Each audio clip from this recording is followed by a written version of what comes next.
Dr. Martha Buchanan's service as Knox County's Chief Health Officer. Over the past 2 years, she has become our community's version, really, of Dr. Fauci. Buchanan became a familiar face in the depths of the COVID-19 pandemic, offering regular updates and telling us constantly to practice the 5 core actions for protecting ourselves and our neighbors. But the action she and other health leaders backed, masks, business curfews, and more, also proved to be a flashpoint. And at times, your neighbors pushed back in protest.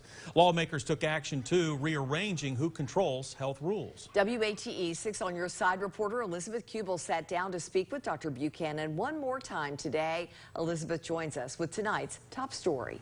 Hi, Lori. Dr. Buchanan has less than a week left as Knox County's health officer. She is stepping away from the role that focuses on emergency response.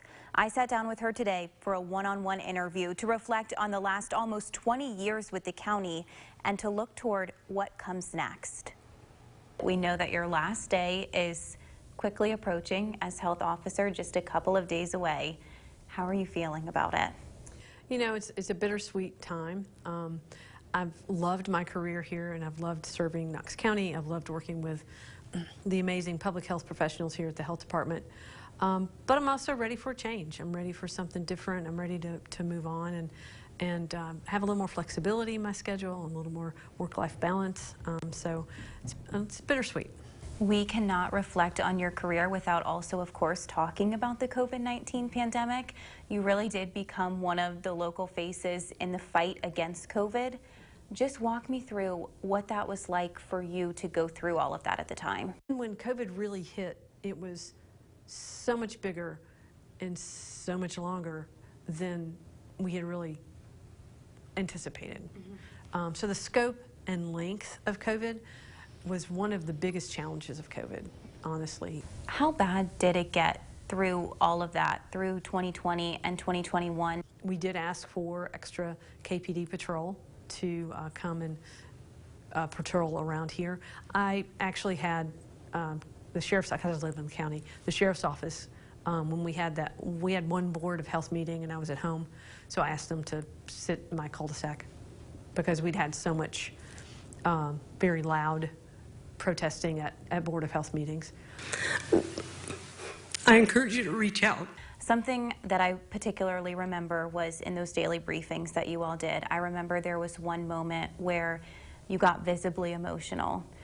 What type of emotional tax did the pandemic take on you as we lived through it?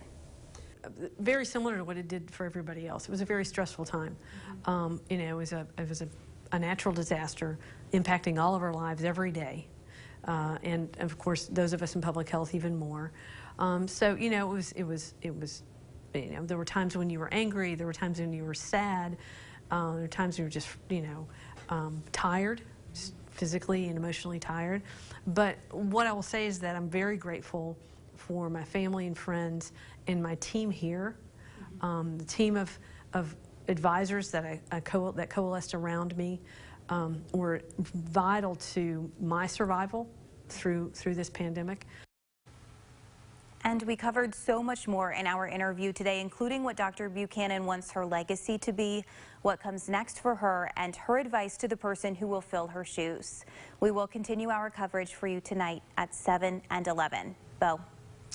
All right, Elizabeth, thank you. You know, the county tapped Dr. Warren Sayre to fill Dr. Buchanan's role as Chief Health Officer on an interim basis. Dr. Sayre begins that role April 1st. That's Friday. Before this, Sayre has served as Corporate Health Director for Y-12 operator Consolidated Nuclear Security. He will serve as interim officer while the county keeps searching for a permanent placement. It's also worth mentioning right now that the County Board of Health has become the Advisory Board of Health, and that means board members can help guide decisions but cannot set policies themselves.